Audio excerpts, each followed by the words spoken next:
Tresor. Tresor.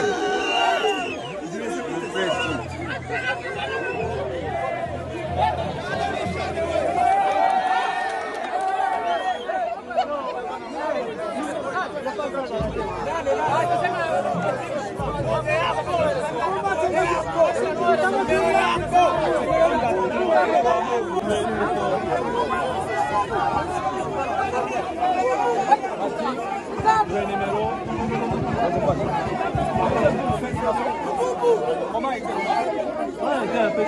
l'instant, on a joué avec.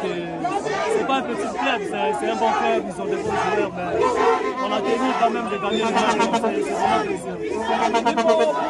C'est un supporter qui vous aime beaucoup. Ouais, c'est vraiment plaisir de voir les supporters qui nous soutenaient pendant le début de la match. Donc, je remercie tous les supporters vraiment L'objectif, c'est de trouver. Ouais, on est là, on a envie de jouer. J'espère bien qu'on va être champion, j'espère. Warero ni Heritier Nzinga Rugombo kabisa ati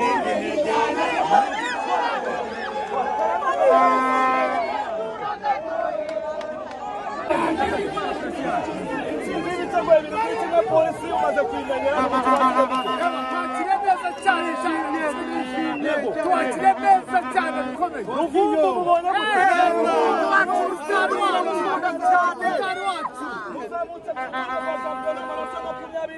igikombe muragitwara muri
ibitego bya Ruvumbu aratubwira gushaka icyangombwa cyo